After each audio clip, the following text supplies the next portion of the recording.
What's up, everyone? George Balekji here with Boston has entered the chat. But hey, check out the latest episode of Foxborough Rush. I got to chat with two-time Super Bowl champion, 9-year NFL vet, 3-time wide receiver for the Patriots. Played with them 3 years, 3-time. Weird way to say it. But played under Josh McDaniels, Chris Hogan. He gave us the insight onto what it takes to work in Josh McDaniels' scheme, what it's like being coached for him, how he will be able to get the most out of Drake Maye, and also talked about the glory days, especially that 28-3 comeback he was a part of. That's Foxborough Rush. Wherever you get your podcast, new episodes dropping 3 days a week, but check it out. Spotify, Apple, Amazon Prime. You could also watch it on Nesson's YouTube page, Facebook, and Twitch as well. Now, let's get to the chat. All right, bring it in. What's up? What's happening? Yeah. Boston has entered the chat. I'm George Balekji. He's Travis Thomas. T. How we doing, my man? I'm doing good. I am so happy that we cover the Pats with a real coach like Braves. Why is that? And not the Jacksonville Jaguars with that freak of a head coach they just hired. We're going to get into that. We're going to talk some Liam Coen and all this and the most cringe thing I've ever seen. You guys are also going to hear a snippet from my interview with Chris Hogan. Had a lot to talk about. We'll play some of that here. We also get into TGL talk. Boston Common with their team. Sean McGuire of Nesson.com stops by. And as always, we have on the Wednesday episode of the chat, Ringside Report. Ethan and Jason are guys again from Nesson.com. Break down WWE Raw on Netflix, the latest. As you guys know it, though, we get to it. Let's start with what's trending. 3 topics, 3-minute timer. And let's start with congrats, Drake Maye. Yeah. Congrats to Drake Maye. Popping bottles. Champagne, anyone? No? Okay. Next time. You guys drank it all while I was gone and not doing Foxborough Rush. As a rookie, named a Pro Bowl alternate, he's heading to the Pro Bowl games. Now, Patriots fans, don't freak out. I know he wears number 10. I know he's a Pro Bowl alternate. I know that happened with Mac Jones. He had a long rushing touchdown. I remember he did the gritty. Yeah, the worst gritty ever. It was terrible. Mac Jones has to come back and be on Liam Coen's roster. Oh, wait, let's talk Drake. A bunch of creeps. Yeah, a bunch of cringe. Yeah. Drake Maye, Pro Bowl alternate. This is big for him. I mean, in his 10 full games, actually. Yeah. Because he did, backup cleanup duty for Jacoby Brissett, then got knocked out in the Jets game early, and also ended the season, played a series, and then got out. I mean, 15 touchdowns, 10 interceptions, not good. Almost rushed for 500 yards. Got better as the season went on. Yeah. Got better as the games went on that we saw. He's making throws that are NFL, high-level, elite difficulty throws. And I see the ceiling. We all saw it. The processing impressed me. What this says to me, Trav, and this is what the Patriots want more than anything, they may have sucked for a second straight year. Yeah. Popularity with the quarterback, that's big. They have a guy because you don't get voted into the Pro Bowl without being popular. That's what it is. Yeah. It's not all pro. People know who Drake Maye is. That's big for the Patriots. I agree. You left out the most important thing, I think. All the accolades that you gave Drake Maye, rightfully so, you left out he did all this in spite of. Yeah. Because that's the most important thing here. Yeah. I mean, just the fact that you said he got better as the season went on is a miracle on 34th Street because this guy was surrounded by minuscule talent and an absolute moronic coaching staff. Yeah. And he still got to this level of being a Pro Bowl alternate. Good for him. Yeah. And I agree with you. I think some people could feel like, oh, no, this is the Pro Bowl alternate curse that we saw with Mac Jones. But with Mac Jones, remember, I think most of us felt like if he wasn't quite to his ceiling, he was close to it. Yeah. We didn't see some big jump in Mac's development. I think most of us felt like he was turnkey ready coming out of the draft, and he was, to be fair. Drake Maye, that's not the case. I mean, going back to draft night, I remember George telling you and others that footwork was an issue. Some fundamentals were an issue. Drake Maye had work to do. He was too raw to be the starting quarterback right now at that time. And sure enough, I think all of us feel like this guy's ceiling is really high. So that's the difference here. I think Mac probably peaked. Drake Maye hasn't even scratched the surface of how not good, great he could be. No offensive line, no wide receivers. In spite of. 2 solid tight ends. Bad play caller, I'll say it. Yes. First year in it. Yes. Credit where it's due for what AVP did. But exactly, in spite of to be a Pro Bowl. Compared to Mac Jones, solid offensive line. Good receiving room. Yeah. One of the best play callers in the game, and Josh McDaniels running that offense. That buzzer is so aggressive. We need a new sound effect, I think. We might have it here. So it's always a fun time of year while we're ramping up for the Super Bowl, waiting for that to happen. It's also new head coaches being named, new GMs, who wins the press conference, who loses the introductory press conference. Yep. I don't know what Liam Coen did, but he did this. Jacksonville, the community. Duuuval. That is so bad. That is so bad. Like that's like when you tell a little kid how to curse, or you just tell them to say a bad word and they're like ready and excited to use it in front of adults and they do, and everyone, it goes the wrong way. Or if you tell your friend like, hey, say this Arabic word in front of my family. It's going to go over so well. They're going to love it. And they say it and everyone just stares at them. Liam Coen knew about Duuuval, found out about it. He's like, wait till I do this at my presser. But it was the eyes for me. One more time. Can we play so that? Creepy, one bro. more time, please? Duuuval. Liam Coen with this. Jacksonville, the community. Duuuval. He's got the people's eyebrow. Dude, if he's great, people forget. If he sucks, No, they're not forgetting. if he sucks, nonstop. This is going to be played for the Jaguars nonstop. I disagree, because if he's listen, bro. If he's great, they lean Even into if he's it. great, yeah, they'll lean it. After every win, yes, hey, that's right. Duuuval. that could be the new buzzer right there. The new buzzer. Could be the new buzzer. Listen, No, it was the eyes. Like, I'll take the aggressive buzzer over that all day. It is gross. Also, to your point, if you lose, they're going to lean in. Like Adam Gase comes to mind. Remember, he had those like crazy eyes. yeah, he took way too many of whatever that day. Yeah, cocaine is a hell of a drug. And then, while I say they'll embrace it if they win, remember Dan Campbell was talking about biting kneecaps off, introducing himself to the world. And listen, It wasn't creepy. It was just psycho. no, that's And that's you could tolerate that. Like, that's a football guy. This was just it's weird. still weird. This was no. This was weird. Weird. Yeah. This made you uncomfortable. This was weirdo Campbell behavior. made you afraid. Fair, intimidating. Yeah. This is creepy. Yes. Like, we may need to put you on a watch list. Secondhand embarrassment. Yes. Listen. Duuuval. Look, between this and Jerry using an NSFW term What was that, Jared? that actually is about mining for his team, Yeah, I love this timing. Man, you never heard of some mining terms, son? I did, Jerry. You but ever dig a hole? You ever dig a hole on the beach? That's not good either, Jared. Now, what you do with this is that you take it's just this is the gifts that keeps on giving. Listen, compared to this creep, I would sit and listen to Jerry Jones read me a lullaby. Other than this guy, this is nightmare fuel. And also, why'd he set it up? Why'd he say Jacksonville, community, and then give us the creep show? Like, that was weird to me too. Bro, you thought you were killing it with that? No, we just think you're a killer. It's literally as if it was a skit. This was a skit. Duuuval. This is, I think you should leave. That I hope that's our new buzzer sound. By the way, if you're a Jaguar fan, you know he butchered it.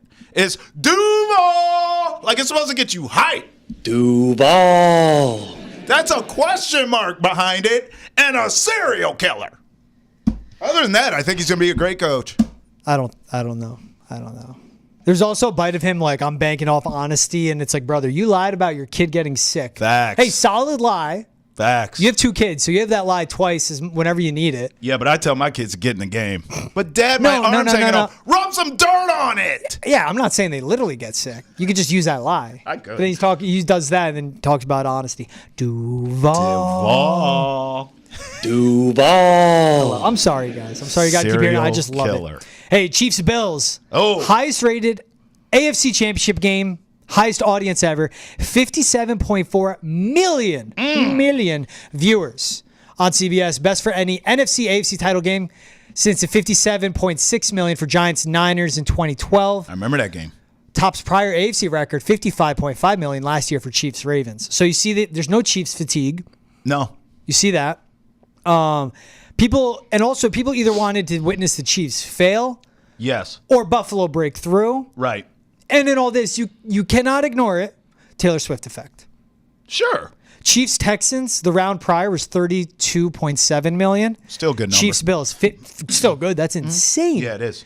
57.4. They saw a great finish, saw a great game. Two of the best quarterbacks in the NFL playing, and cutaways to Taylor Swift up in the suite. Yeah, everything you want. Taylor Swift is really like the icing on the cake. I actually think this is more about who can beat Patrick Mahomes. It feels like an episode of like Price is Right. Come on down. You're the next contestant to get your arse handed to you by this kid. It is Mahomes against, Lamar was on the list. It's Mahomes against Josh Allen. It's Lamar against Stroud. Mahomes against Stroud. Yeah. Burrow when he's in the playoffs. This is what we're going to get. And there's so many great quarterbacks, particularly in the AFC. It's the gift that keeps on giving. These numbers are only going to go up. Yeah. I just hope at some point, I think it's Joe Burrow, but I hope we get a clear and defined adversary. Just like we did Peyton and Eli for Tom. Can anybody, step up and beat this guy? Maybe it's Jalen Hurts because he lost the Super Bowl to him. Hurts played tremendous in that Super Bowl. His one mistake costed the Eagles the game. Yeah. But if Hurts beats Mahomes, maybe there's something there. I don't know. Yeah, oh yeah. I'm taking all comers. Hell, throw Drake Maye in there. I want to see somebody, please, rise their game to the level where they are Patrick Mahomes' true adversary. And I think it's Burrow who's beat him when it counts. Yeah. But Burrow's damn franchise can't get him there consistently. Just think about since Mahomes' first Super Bowl, the only quarterbacks to win other than him. Burrow. No. Burrow beat him. To win the Super Bowl. Oh, to win a Super Bowl. Brady and Stafford. Right. Two goats. Stafford's top 20, top 15. Brady's the GOAT. But I'm not even going Super Bowl wins, dog. You just want some of the AFC. Yes. Burrow got him once. They got to rebuild that team. Dude, Josh Allen can do it. It wasn't Josh Allen losing. It was Sean McDermott. The Bills were not ready. James Cook was their best player on offense consistently. They took the ball out of his hands. Yeah. Not being ready. Steve Spagnuolo is always going to go down blitzing, and they're not ready for a zero blitz at the end of the game. Right. It's stuff like that. And also, like, the roster sucked. I get it. Everyone, Dalton Kincaid dropped it. Curtis Samuel's okay. Yeah. Amari Cooper's okay. Keon Coleman sucks. Duval. I love it. I'm in it. I am all in. If that is the new buzzer, I am all in. I wasn't ready. I am not all in. Yes. I am voting for that to be the new buzzer. I am all in. Let's do it. If you're enjoying the conversation, be sure to tune in Monday through Friday to Boston Has Entered the Chat. We talk about all the latest news in sports in Boston, around the country, each and every day. You can find us on YouTube, Twitch, Spotify, Apple, Amazon, or wherever else you get your podcasts. That's Boston Has Entered the Chat. New episodes dropping daily, wherever you get your podcasts. Now, guys, here it is. Check out my conversation with Chris Hogan, two-time Super Bowl champion with the Patriots. As of we're having this conversation right now, the wide receivers coach is open for the Patriots offense. I know Chad O'Shea's in Cleveland. There's nothing that's saying that he could end up in New England, doing a great job there. But what made him such a good wide receivers coach helping you in the NFL? Other than Chad just genuinely caring about the person and the individual, and really he was just a personable coach that you can relate to on so many different levels. He was a family guy. He worked his ass off. And you could tell that, right? I mean, he was one of the first guys in, and listen, head coaches are working underneath Josh McDaniels. You might as well bring a cot with you as well when you roll into New England, because there are going to be some late hours, some late nights, and a lot's expected of you. And we knew that. I respected all of those coaches, but specifically Chad for the work that he put into it. But we would never go into a practice not knowing what to do. If that was extra walkthroughs, if that was extra meeting time, extra film time, he went above and beyond for his guys in his room to make sure that we were so well prepared, even for practice. And then by the time we got to the game, it was just easy for us. It is. Like, everyone, I feel like, rolls their eyes when they hear the Patriots had all the answers to the test before they got to the test. But that's what it sounds like. Chad O'Shea, it prepared you guys, in particular, the wide receivers, to have all the answers in practice and all the answers on game day. That's what it sounds like.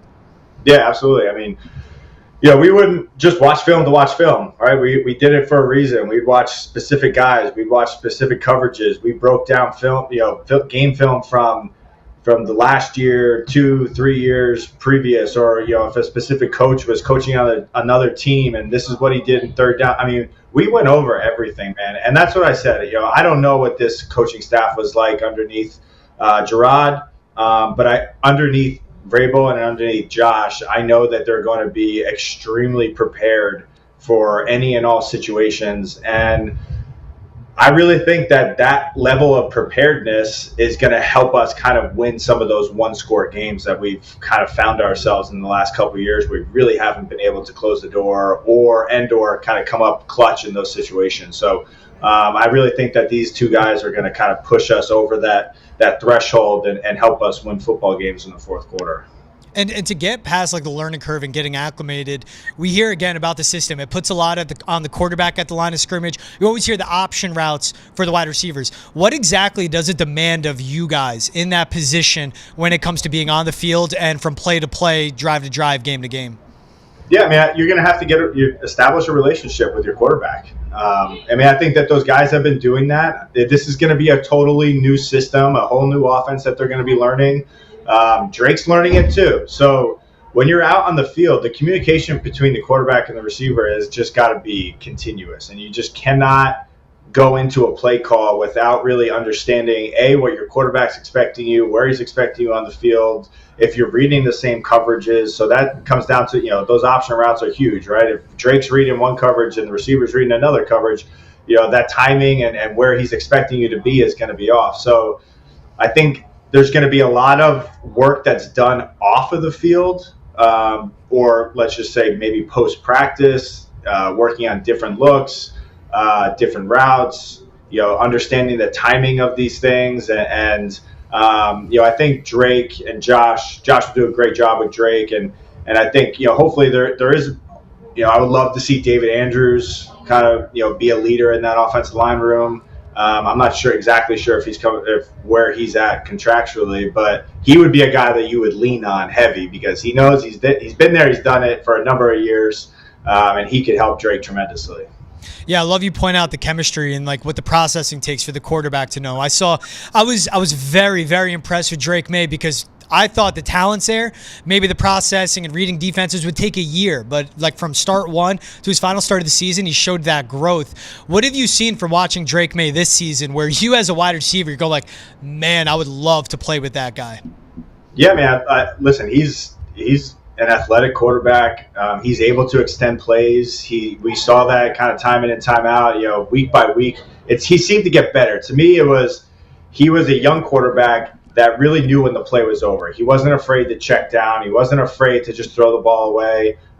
He needs to learn how to slide a little bit better here and there, but he can use his legs very effectively. So outside of the pocket, he's got a great arm. He sees the field. He's not afraid to throw over the middle of the field. So listen, all those intangibles are there, and I was really impressed with him this season and how he progressed from his first start to his last start. You saw a lot of really, really good things from him. And if I'm Josh McDaniels, I would be pretty excited that I get to work with this young man. What was it like for you as your career progressed? Like you played with like a Tyrod Taylor in Buffalo, I think a Kyle Orton, obviously Tom Brady. And you were there in 2017 when it was Brady, Brissett, and Jimmy G all in one season.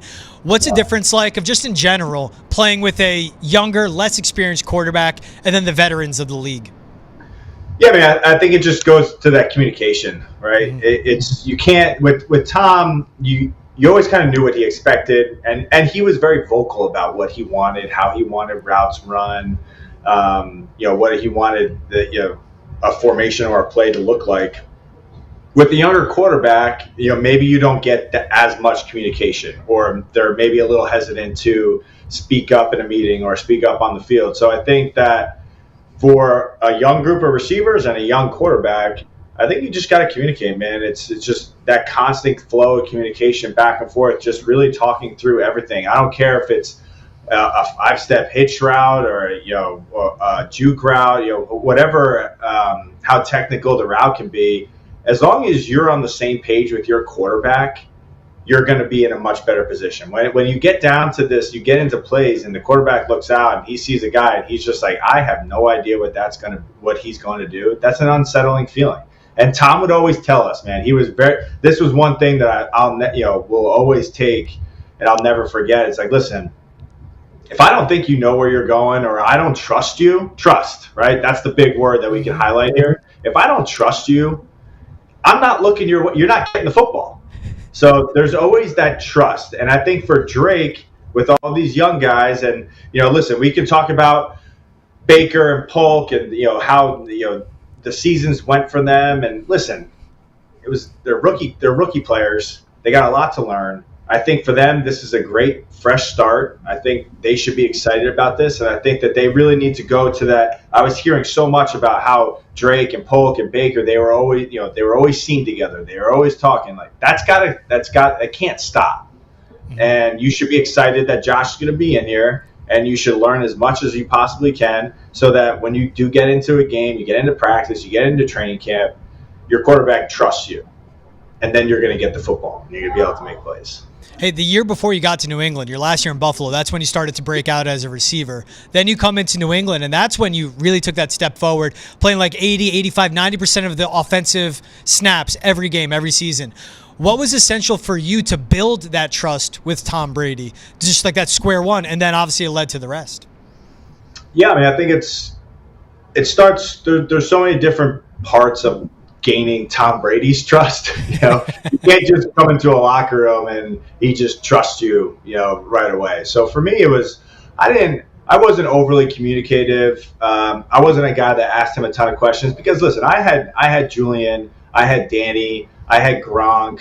I had guys that he had already established trust with. I know that he's going to be talking to them. So really what I did was I just kind of did what I did my whole career. I put my head down. I worked hard. I did exactly what I was supposed to do. I was, the details for me were huge. I paid attention to every single little detail and tried to do them to, best as I possibly could, so that, I showed up on film. Is Chris doing the right thing? Is Chris where he needs to be? Is he lining up fast? Does he look like he knows what he's doing? Is he able to read the coverage and kind of diagnose whether or not he needs to, take the middle of the field or sit it down and know all of that kind of stuff? So I had great guys to learn from and to model my game after and learn this offense. But it also, you got to put some accountability on yourself and being able to learn it and do it and gain the trust of your quarterback. And when the ball came my way, I made plays, right? That was another thing, is when you get opportunities in this league. And for me, I took advantage of every single opportunity that I possibly could have and anything that was thrown my way.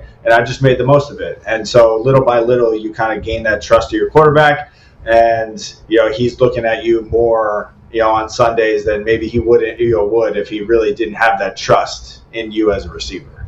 No, I mean, I love it. Trust. I guess it's going to be the word of the pod today. Trust. That's what's important for this offense. What was it like for you when you first got to New England? Like I said, you had that breakout year with Buffalo. Then you get to the Patriots, and what you hear through the public. But then when you stepped in that locker room, when you started practicing, being around those guys, being around those coaches, was this like a holy moment for you of like, this is legit? Yeah, it was a much different feel walking into that facility. Listen, you walk in there and all of a sudden you see all the hardware right away. So you already know that you're in a franchise and an organization that models themselves after winning football games year in and year out. And that's the entire organization. That's just not the football. That's not the players. It's the coaching staff. It's the equipment room, the scouts. Everyone is involved in making that organization go, and how they were able to win football games for so many decades, with Bill and Tom. For me, I knew what I was walking into. I knew that the expectation was, listen, we're going to a Super Bowl or that's a failed season. And Bill was pretty vocal about that.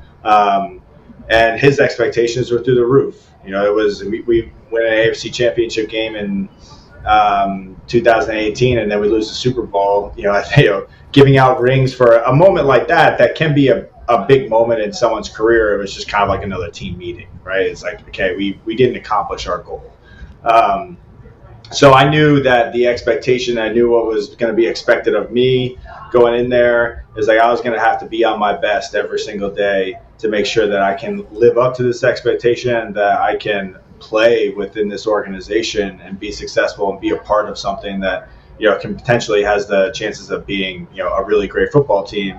And I was able to play for the locker room. Those 3 years that I played in New England was amazing. I mean, every single guy was willing to do whatever it took to win football games. What did it do for you to be in a wide receivers room where you're undrafted, Danny's undrafted, Julian Edelman's a 7th-round pick, you're catching passes from a 6th-round pick and Tom Brady, who was the GOAT at that point. But what did that do for you to be in a wide receiver rooms like that where all of you guys are underdogs from the moment you got into the league? We had that mentality, man. I mean, no matter how many football games we won, no matter how many times we were going to Super Bowls, we always had that chip on our shoulders, especially in the wide receiver room.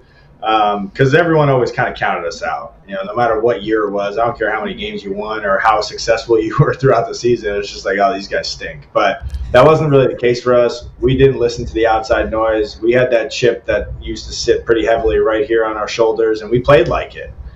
We didn't back down from anyone. We played we played aggressively. We were very physical. Being a receiver in New England, and especially in Josh's offense, you're going to be asked to run block a lot. That's going to be a big part of this learning curve for these receivers. Not saying that they didn't do that, underneath Van Pelt, but Josh is going to expect the receivers to be a big part of this run game. And we had that mentality, man. We had that underdog mentality that, it didn't matter who we were playing, what game it was, where we were, who our quarterback was. It didn't matter to us. We were going to go out there, do our job, and do it to the best that we possibly can, and then let the chips fall where they fall. I'm sure you get it a lot, but how did you do it? Like, it's not just and there's the attachment. Chris Hogan played lacrosse. Like, I don't know if you knew that. Obviously you did. Yeah. But it's more of like, you played lacrosse. You only played 1 year of college football, and it was at Monmouth. Like, not a powerhouse. Only people from Jersey know what Monmouth is.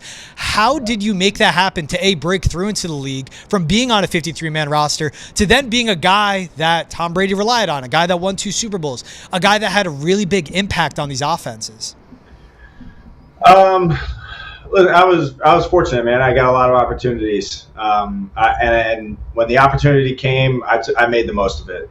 Going back to Monmouth, where I didn't even really play receiver, I played corner, and I played corner throughout the entire year and only had like 12 catches. But I got an opportunity to train with guys that played in the league. I got an opportunity to run at a pro day, and I took advantage of that opportunity and blew that out of the water, and got noticed. And then once I got my foot in the door, it was really about just not letting that close on me. And listen, I got cut more. I've never been cut from anything in my entire life, and then getting into the NFL and being cut, it didn't really deter me from trying to live out this dream. It really only fueled that fire. And I was raw, right? Like you said, I only played a year of football in college, and I played in high school, but I took 4.5 years off and then had to go back and then try to compete with some of the best in the world to do this.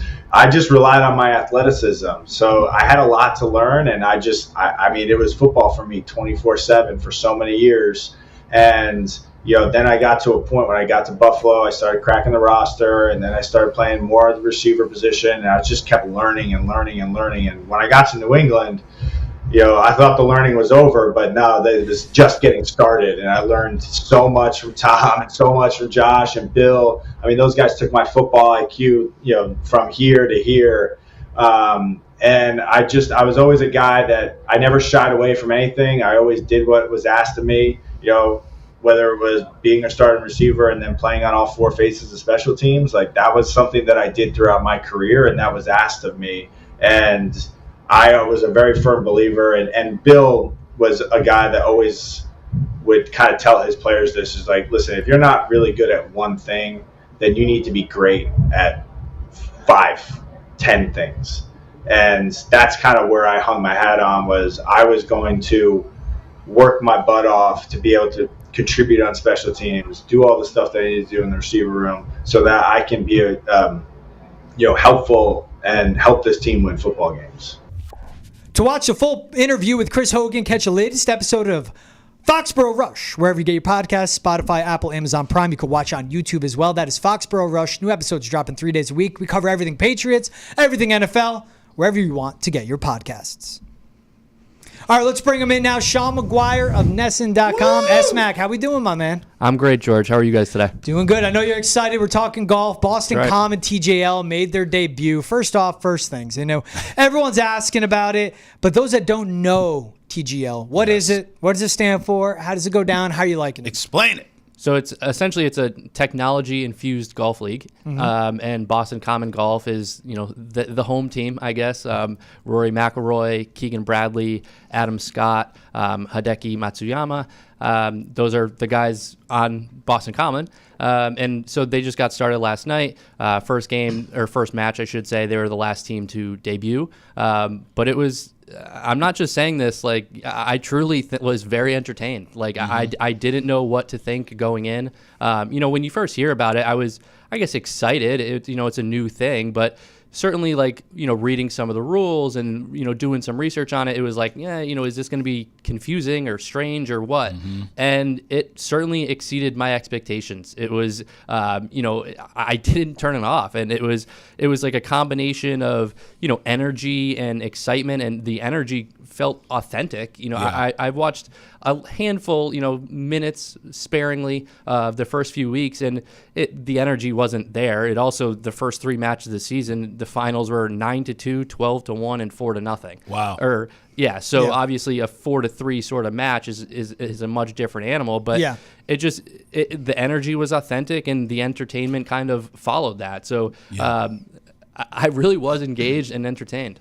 I caught a few holes I was telling you on TV. I was confused at times, but I thought television-wise it seemed to be a really cool product, and I'm sure if you're there, it's probably even lit. But I guess my question to you is, what has been the fan response to it? Because I was looking around and it seemed like everyone liked it. I didn't see any confusion on my timeline. Yeah, I think when you're talking specifically yesterday, a lot of the stuff I saw, and these are like, golf media personalities, influencers, whatever you want to say. A lot of the engagement that I saw was glowing, and a lot of it was based on last night's match, because it was, a lot of people called it the best match of the season, and it obviously helps. You have the founding fathers. You have Tiger Woods against Rory McIlroy going last night.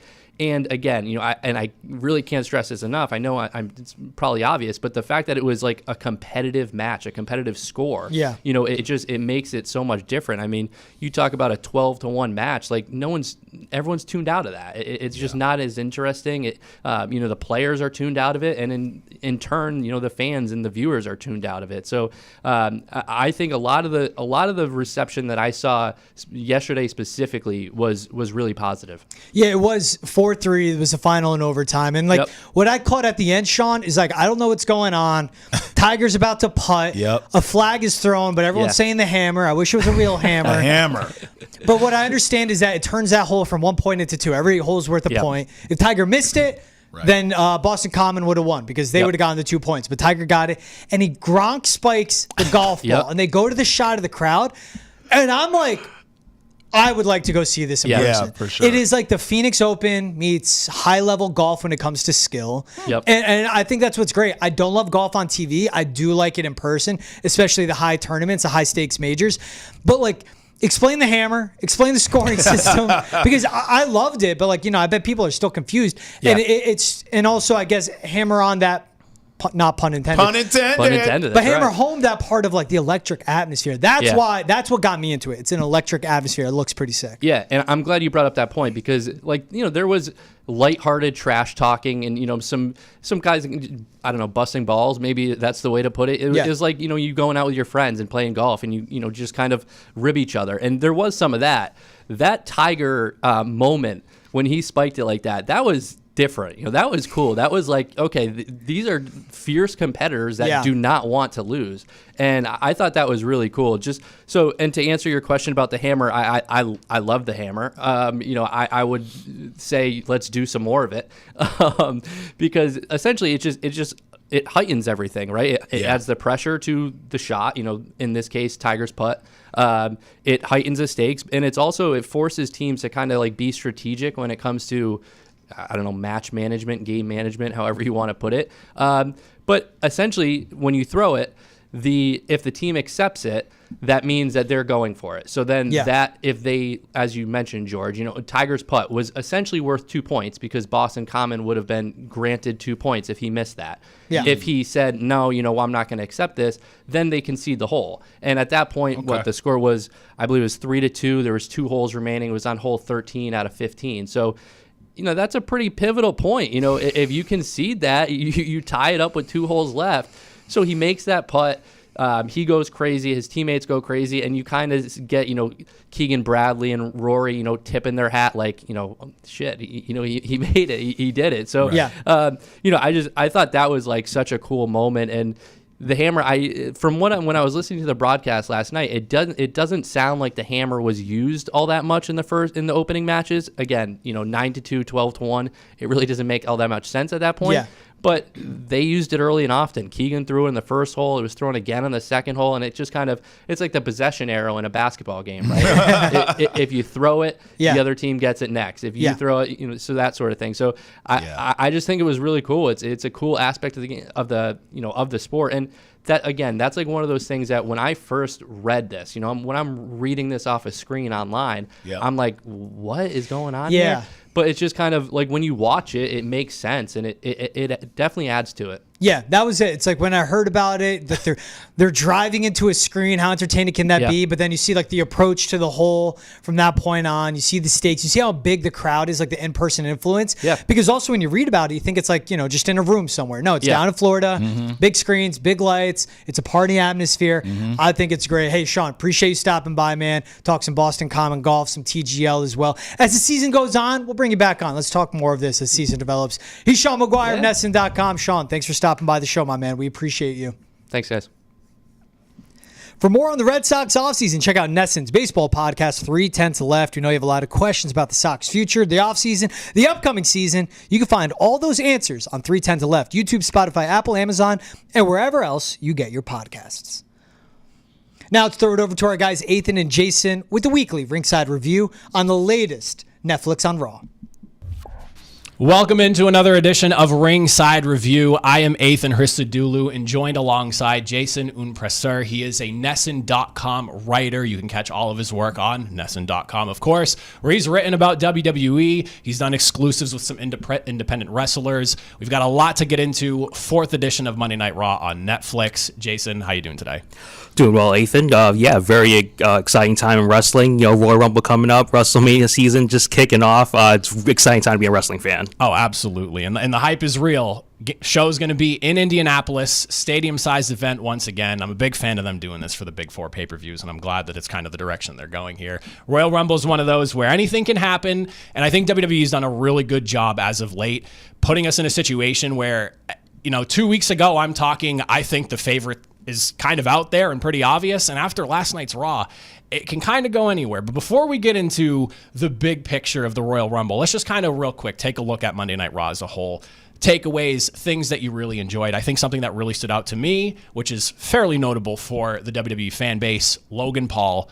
He made his return last night, which means, obviously, and he's come out and said this too, the McGregor fight is not happening. It sounded like trying to leverage that fight and the money he could make for it towards WWE. That's not happening anymore, and I guess it means he's going to be a full-time wrestler like he said a few months back.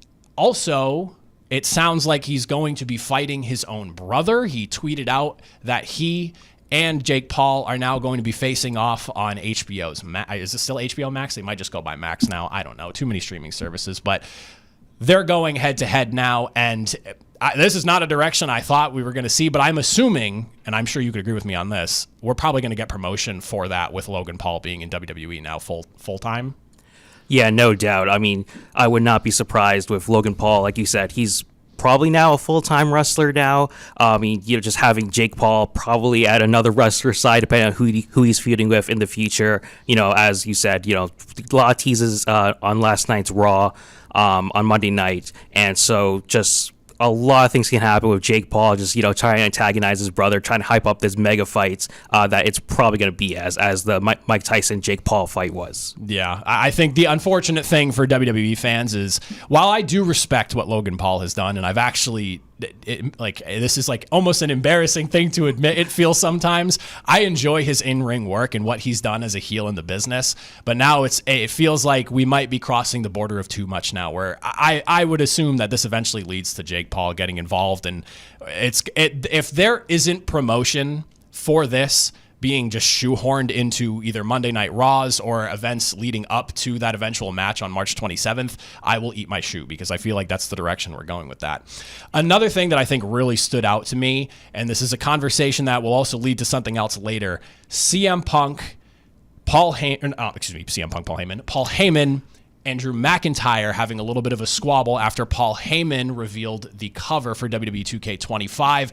Drew McIntyre comes out. They go back and forth a bit, but he alludes to the favor that Paul Heyman now owes CM Punk for joining Team Roman Reigns and helping end the bloodline a few months back. Where are we going with this? Does this feel like we're going to get a Paul Heyman has to side with CM Punk? What is this direction heading into? Yeah, I think it definitely could lead to something like that. I mean, as you might remember, the Survivor Series match, there's kind of a little tension, Roman Reigns and CM Punk going on in the little shark cage that they had going on there, with Roman started directing traffic and Punk, just being Punk himself. And, there's been some other, things going on with their history over the years with, Reigns and Punk going at it through social media, through their media reports. And so there's definitely a lot of history between these guys. I could definitely see something along the lines of one or the other getting each other's way of a world title match in the future, perhaps. Yeah, I would not be surprised to see that card being pulled by Punk at some point. If maybe it's even further down the line than we realize, and WWE is just trying to tease it now for the build up to the Rumble, I would assume Punk's going to ask him to be in his corner for some eventual future world title match between the two, which means that Roman might have to win the Rumble and take the belt off Cody to get us there, or in some capacity, something like that has to happen with Roman winning it all, but I wouldn't see him pulling the card. But on the note of WWE 2K25, whether you feel good about the game or not, or the game's progression, I know wrestling fans all have their opinions here. Thoughts on the cover? Do you like it between the regular edition with Roman Reigns on it, Undertaker Deadman edition, Bloodline edition? Just any thoughts, takeaways? Do you like it? Do you dislike the art? I mean, it's fine. It is what it is. I mean, the Bloodline cover, I think it's kind of good for Tama Tonga, Jacob Fatu. They haven't really been in the company for only like a few months, basically, and they're already on the cover of a video game, and so good for their progression. I know from Saturday night's main event, they really are high on Jacob Fatu, and so this obviously could lead to something a bit more in terms of just building up his star power, and so I think that's probably more for him than I guess Roman Reigns himself. Yeah, I will say I am a sucker for all things Undertaker. I've talked on the show before. I am an Undertaker fan, diehard. That was the guy that got me into wrestling. I have been telling friends and anyone that'll listen, I'm not buying this game this year on launch. I've been dying on that hill for a while now. And then you get a cover like this.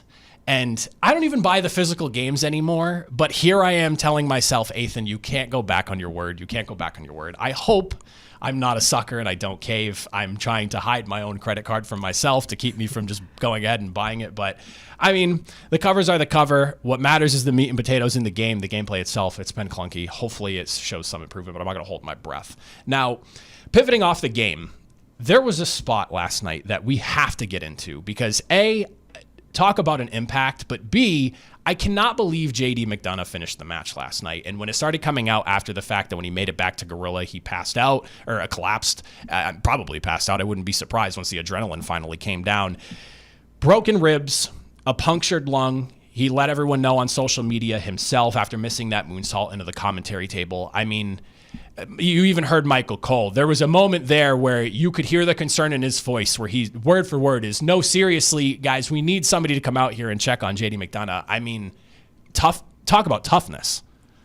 Yeah, I mean, that's definitely part of the wrestling business, the toughness. And it's kind of funny, too, in a weird way, because JD McDonough is kind of joked as like a mini Finn Balor. Finn Balor himself, he's went through a lot of injuries. And, that Hell in a Cell match at Mania, he even finished that match through getting multiple stitches. And so it's kind of, a weird, ironic twist there that JD McDonough is also going through this as well as, the sort of mini Finn Balor, as he's joked as. Oh, absolutely. And I think it's funny because he gets ragged on for being such a small guy and also having, a larger head for his body and it being kind of awkward. But this is one of those things that he's going to be gone for a couple of months, it sounds. at this point, he comes back to a hero's welcome. I almost feel like this turns into a face turn because you don't survive a bump like that. And I feel like survive is a fitting word considering how brutal that was. And then on top of that, finishing the match to the very end. And you could tell he was hurt. So major credit to him. Well-earned, well-deserved couple of months off after that. Hopefully he comes back better than ever. But I feel like hero's welcome is probably in his future. Am I wrong? I wouldn't be surprised, especially because like the Judgment Day, they've kind of just been, I guess, like throwing through water or whatever that expression is. They're almost like in a limbo now. They've broken up and reset themselves. Yeah, right. Especially with the Damian Priest Finn Balor feud, that's kind of over now. And so Liv Morgan, she's around, but then she's kind of separated from whatever Finn Balor and everyone else has got going on. Even Carlito, you saw him with a cast on his hand. He's hurt as well. Dominic, he's kind of just run his course. And so I think eventually you're gonna have to push somebody. I think they're kind of done with Finn Balor, and so Jaden McDonough, he could be in for a big push when he comes back. Yeah, definitely. Now, we can't talk wrestling without getting into what was, I will say, the highlight of the Netflix era. Yes, we're only 4 shows in at this point, but in my eyes, highlight of the next Netflix era, but also one of the best just promo segments I think we've gotten on a Monday Night Raw in some time. CM Punk, Cody Rhodes. And I don't know if this happened to you, but I actually got a commercial, it was like 3 minutes worth of ads right after McIntyre and Zayn wrapped up. So I thought the show was kind of over, and I was like, what? I was like, because it was weird. It was in the middle of Michael Cole speaking too, so it was like an odd interruption. That's the one weird thing with Netflix commercials right now. The commercials sometimes just pop in weird ways. But we come back. Cody's in the room in the middle of the ring. I think he's like already talking. This is for me. I don't know if anyone else experienced this, but that was what happened to me. Now, we get them in there face to face. You can hear a pin drop in the arena, and magic is being made on the mic when there's not a soul saying a word in the arena and everyone's just listening. And the story is being told. You have CM Punk.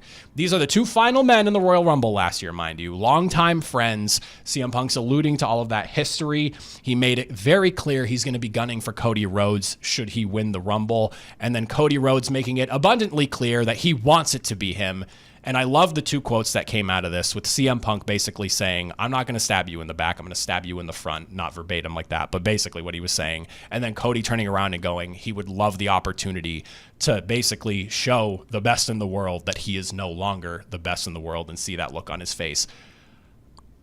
CM Punk and Cody's the money match at Mania now. Am I wrong? Oh yeah, 1,000%. This is probably, outside of Roman Reigns, Cody and CM Punk are your 2 biggest stars in your company, and you'd be mistaken not to have a match with these 2 guys, especially with like you said, the history that they have, just the journeys they've been on, with their runs in AEW, going to WWE now, and just having them cross paths on the biggest stage possible. I think they even teased it before with Sami Zayn kind of teasing Punk about how he hasn't had a WrestleMania main event in his career, and doing that against Cody Rhodes, in that big of a stage and setting those stakes, that's exactly what you want as a WWE fan. And so I would be honestly kind of shocked if they didn't go this direction. Yeah, I mean, it's one of those things, and I alluded to this earlier. A couple of weeks ago, I talked about my Royal Rumble predictions. I mean, that promo basically threw it out the window. I was very gung-ho on it. It's going to be Roman Reigns. It sounds like Rock might not make it to Mania, or at least that's what internet speculation has said, and it's very much up in the air right now. If it's not, you think, okay, logical, Cody, Roman 3, that's kind of the rubber match payoff between that massive 3-year-long rivalry at this point here, but I don't know. There was magic made in the arena during that conversation, and it's they have such similar, albeit in different ways, parallel careers in the sense that they both left WWE, not for the same reasons, don't get me wrong, not for the same reasons, but both having left WWE, doing different things. Cody obviously continuing wrestling, Punk doing his own stuff outside of it, whether it's UFC, comic book writing, whatever it was that he was doing during that time away, but both leaving, coming back. Cody obviously establishing AEW, Punk being a part of AEW, and then ultimately finding their way back into the WWE. You have so much storytelling, so much put into this match, and it was literally through a single promo. 2 friends that are showing clear respect for one another, and I don't really know. Outside of Cody and Roman, and at this point, having seen it twice already, and I guess the rubber match is the payoff of the rivalry at Mania, but I don't know if you can put together a bigger match than those two guys at this stage. The magic was there, and it almost feels, it's one of those things where, especially in wrestling, like when you see it, you know it's happening. And if they don't go this route, I'm a Punk fan, so selfishly, I would love to see this. I want him to get that main event, and the constant teasing he's getting from everyone, it's great. But if they don't go this route, I think I would be pretty devastated, Jason. Yeah, for sure. I mean, I think the only other big match they could do is probably John Cena against Cody Rhodes. But even then, I think Rhodes Punk is like the perfect compromise of, like you said, the storytelling of the promos, but also just the in-ring work that these guys can put on. Like they've shown, like throughout this past year, they can put on a very good matches in the ring to satisfy that segment of the wrestling crowd. And even then, like just having, like you said, just it feels like the perfect moment, and wrestling to me is all about timing. You need to find the right time for all these matches. It was the right time for Cody to win the title last year compared to the year before, and it's like Punk. I'm also a big fan of Punk, but also he sometimes gets in his own way, sometimes with injuries and such as well, and so you never know what's going to happen with him, and so. If you don't strike now, like it could be too late if you're just trying to wait for next year, possibly for a Rhodes Punk main event. Yeah, I mean, I think the Rock situation is a perfect example of that. Like, yes, we missed out on it last year, and now it looks like it might not even be a possibility just because of his schedule and whatnot. You never know with WWE, but we'll see. I've got to say, though, Jason, this was a blast. Thank you for joining me. Hopefully we can keep doing this every week after Monday Night Raw and keep talking some wrestling with you all. But I'm Ethan Hursadulu, Jason Unpresser. Thank you all for tuning in to another edition of Ringside Review. Shout out Jason and Ethan. Shout out you guys for listening to Boston Has Entered the Chat. And shout out to our guy, Liam Coen. Oh. Give it to us one more time. Duuuval. You're going to grow to love it. I'm all in. I am all in. I am all out. I want that as much as possible. Give me the cringe. I'm George Balekji. He's Travis Thomas. This is Boston Has Entered the Chat. Make sure to catch new episodes wherever you get your podcast. You could also watch them. Nesson's YouTube page, Facebook, and Twitch as well. We'll see you guys next time. Duuuval.